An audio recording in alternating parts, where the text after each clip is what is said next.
Ganito naman gagawin nyo pag gusto nyo gumawa ng homemade pizza. Pag gumagawa ko niyan, sigurado ubos kahit gaano pa karami yung gawin ko. Pag nalaman mo tong recipe na to, hindi ka nabibili sa labas. Napakasarap, sobrang dali. Let's begin. 1 cup of warm water, 2 tablespoons sugar, and half tablespoon instant yeast. Haluin. Tapos sunod mo na 2.5 cup all-purpose flour or bread flour or mix nun. 1 teaspoon salt and 2 tablespoon oil. Better if olive oil, pero pwede na kahit anong oil meron kayo dyan. Salang natin sa mixer para mas madali. Pero pag wala kayong mixer, pwede niyong in-knead ng mano-mano yan. Nasa medium speed lang tayo ngayon. In-knead lang natin until maging smooth yung dough niya. Dapat hindi na siya dumidikit sa gilid. Pag medyo sticky pa siya, tuloy nyo lang yung pag-knead or pagmasa. I-rest natin to sa lagyan muna natin ng oil. Yung paglalagyan natin later. Yung ganito pwede na to, pero gusto ko mas makinis pa siya. So tuloy lang tayo sa pagmasa.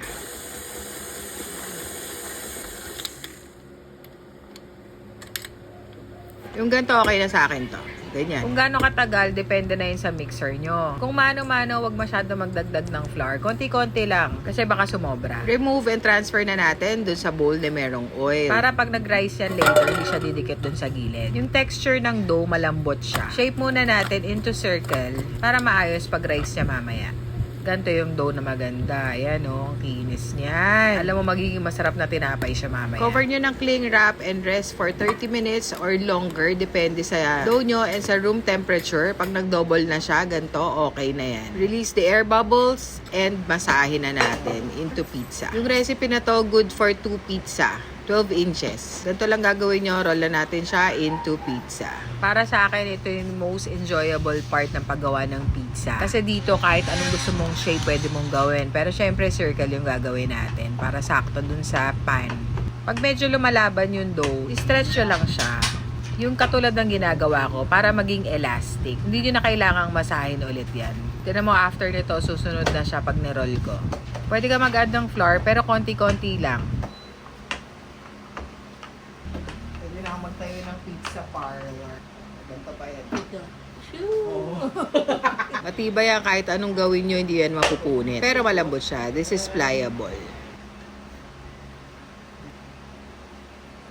Pwedeng lagyan to sa loob ng mozzarella or any cheese. Fold and press. Butas-butasin. Lagyan ko na siya ng tomato sauce. Spaghetti sauce pala. Filipino style for spaghetti sauce. Pero pwede rin yung original style. Ginagamit ko rin yun. Kung ano available, yun yung gamitin. Ganun. This is cheddar cheese. Tapos, this is mozzarella. Alam nyo lang. 3 kinds of cheese. Rest lang natin. Pag nag-double in size, saka natin isasalang. Umalsa na siya, so salang natin sa preheated oven, 400 degrees Fahrenheit.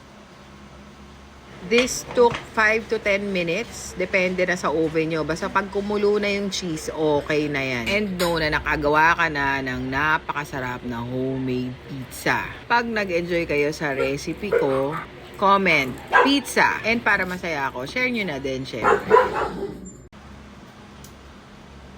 Ginawa nating pesto last month. Lagay natin. Kasi ito yung magpapasosyal sa lasa doon. Lasang... Ayan.